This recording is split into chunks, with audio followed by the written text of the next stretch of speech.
Morning from Oldenburg Vineyards. I'm very happy to bring you the second edition of Rondekop Translated. I'll be with Nick and Christo this morning, and we're going to be talking about what we've been doing at Oldenburg. It's very exciting. We've finished a project that started about 10 years ago, and that is the replanting of our vineyards.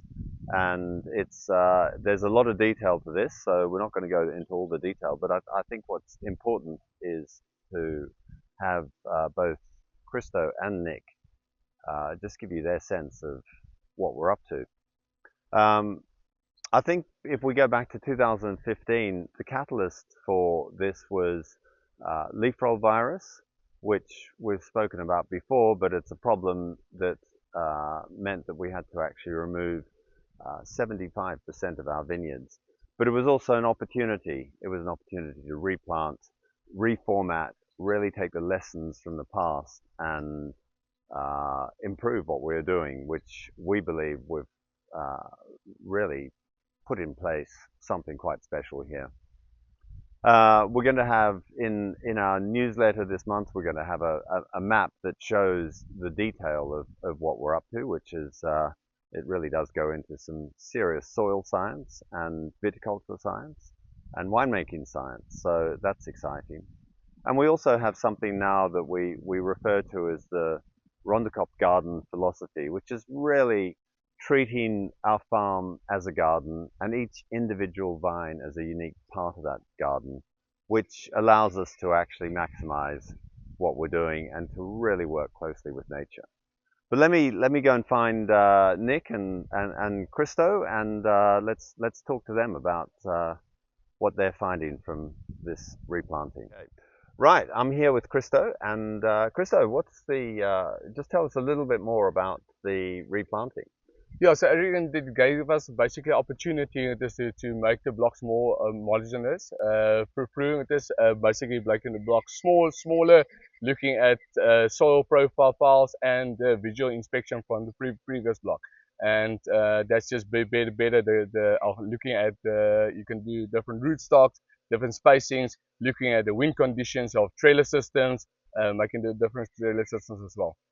So I think we had originally we had about 18 blocks on roughly 30 hectares, and now we have 35 blocks on 24 hectares. So we've actually shrunk the vineyard. Why was that? Yeah, again, just looking at this on again at soil analysis and looking where just to plant on the premium soil. So the Mm. soils that was a bit different within a block, we cut that out. To this either we planted a different variety on a different rootstock, or we plant something else like pine boss or olive trees. So the smallest block of this we have is only 0.06 hectares. So that's a very small block, and Hmm. it goes to then certain blocks is 0.3, 0.2, and that just gives different building blocks so this to take back to the cellar just to use on that foundation. So and also I think we changed the density, the plant density of the blocks as well. Yes, so it gave us opportunity as well just to plant different trailer systems, very different densities as well, looking at the terroir or the natural elements, especially the wind. And so some blocks of this we planted a little bit closer together, Hmm. some blocks of this a little bit wider, row spacing, so this is different as well.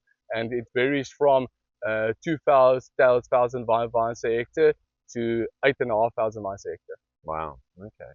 And what about the Rondekop garden philosophy? What does that mean to you? I think the main focus is, Adrian, is to farm it not per block. This is more vine specific, so we can narrow down this to per vine per block with this and farm it according to that. Wow. Yeah. Do you name all the vines? Not yet. I don't have so many names. All right. Well, listen, it's really looking good out there. So we're excited to be at this point. Thank you. Yeah. Right, standing here with Nick. We've done the replanting, and what's your sort of overall take on things? You know what's great is that we've actually divided the farm into much smaller parcels. So where Krista and I used to go through with danger tape and have to mark off certain sections of the block to pick, we've now with the soil analysis done smaller blocks and it's just made everything way more homogeneous in the cellar, which gives me chances to ferment the wine separately and really get the best out of the varieties. So you bring in one portion of a block or a whole block, and you have a particular tank for it?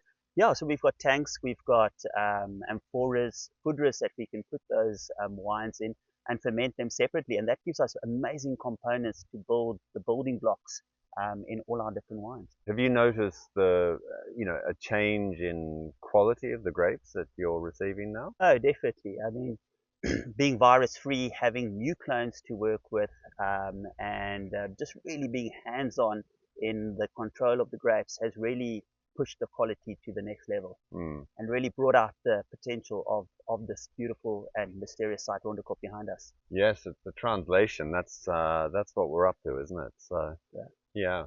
I mean, what do you think the most important thing of the replanting, to your mind, as a winemaker, is? It's given me, as I said before, building blocks. It's given me components, and as you know, wine isn't one homogeneous product. It consists of lots of different little elements that I can play with. So I can use different barrels, I can use different vessels to ferment in, and then of course getting all these small little components, keeping them separate, and then going up to the lab, playing with them, putting them together, blending them, is just building so much more personality into our wines. Right. No, fantastic. What about the Rondekop garden philosophy from a winemaking point of view? What does that mean to you? No, it's just attention to detail, and I think Yeah. that's what gives you that extra 1% and makes your wines really world class. Yeah, no, it is attention to detail out there, absolutely. Great. Well, I think it's an exciting adventure we've been on. I mean, it's literally taken 10 years to get to this point, but I think it's a really I think we've really set up the vineyards for something really interesting in the next few years. So looking forward to the next Yeah, vintage. future's looking really, really, really bright. All right.